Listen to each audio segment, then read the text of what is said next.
দূর থেকে সমুদ্রের গর্জন, ঠান্ডা বাতাস আর বিশাল ঢেউ দেখে মনটা ভরে গেল।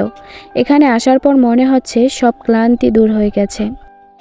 আসসালামু আলাইকুম, কেমন আছেন সবাই? আজকে আমরা বের হয়েছি বরগুনা থেকে কুয়াকাটা ভ্রমণে। অনেক দিন ইচ্ছা ছিল সমুদ্রের কন্যা কুয়াকাটা ঘুরতে আসব। সকালে সুন্দর আবহাওয়া, হালকা বাতাস আর ভ্রমণের উত্তেজনা সব মিলে আজকের দিনটা অনেক স্পেশাল।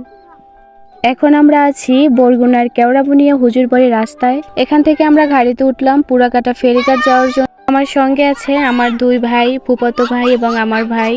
এই যে মাস্ক পরা হাসতে আছে, ও খুব লজ্জা পাইতেছে, লাজুক প্রকৃতির মানুষ। চলে আসলাম আমরা পুরাকাটা ফেরিঘাট।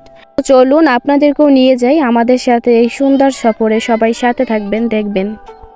অবশেষে আমরা বাসে উঠলাম কুয়াকাটা যাওয়ার জন্য। অনেক ভিড় ছিল, মানুষ দাঁড়িয়ে গেছে, অনেকে সিট পায়নি, খুব কষ্ট করে। এখন আমরা আছি কলাপাড়া ব্রিজের উপরে। উপর থেকে চারপাশের দৃশ্যটা সত্যি অসাধারণ। এটি হচ্ছে মহিপুর ব্রিজ। এই জায়গাটা শুধু ব্রিজের সুন্দর দৃশ্যের জন্যই না, বরং তাজা মাছের আড়ত আর শুটকির জন্য এটা অনেক বিখ্যাত। স্থানীয় মানুষ আর পর্যটকরা এখান থেকে অনেক শুটকি কিনে নিয়ে যায়। মহিপুর ব্রিজ পেরিয়ে মাছ আর শুটকির এই ব্যস্ত দুনিয়া যেন কুয়াকাটা ভ্রমণের আলাদা একটা স্বাদ যোগ করে। আলহামদুলিল্লাহ, আমরা এখন পৌঁছে গেছি কুয়াকাটা বাস স্ট্যান্ডে। এখান থেকে সমুদ্র পার আর খুব বেশি দূরে না।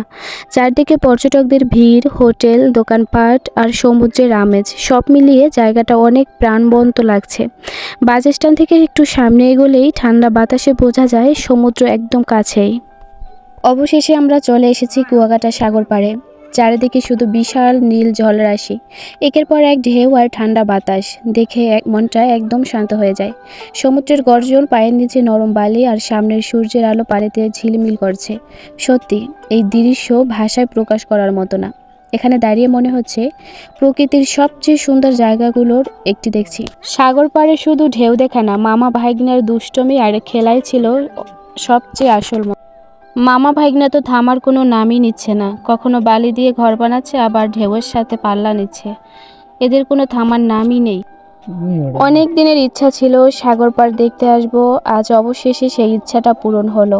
দূর থেকে ঢেউয়ের গর্জন, ঠান্ডা বাতাস আর বিশাল বিশাল জলরাশি দেখে মনে হলো সব ক্লান্তি দূর হয়ে গেছে। প্রকৃতি এত সুন্দর দৃশ্য আসলে আপনি নিজের চোখে না দেখে বিশ্বাসই করতে পারবেন না। সাগর পাড়ের সৌন্দর্যের পর আমরা চলে এসেছি কুয়াকাটার বিখ্যাত ঝাউবনে। লম্বা লম্বা ঝাউ গাছ, ঠান্ডা বাতাস আর পাতার ফাঁকে সূর্যের আলো সব মিলিয়ে জায়গাটা একদম শান্ত আর মনোমুগ্ধকর।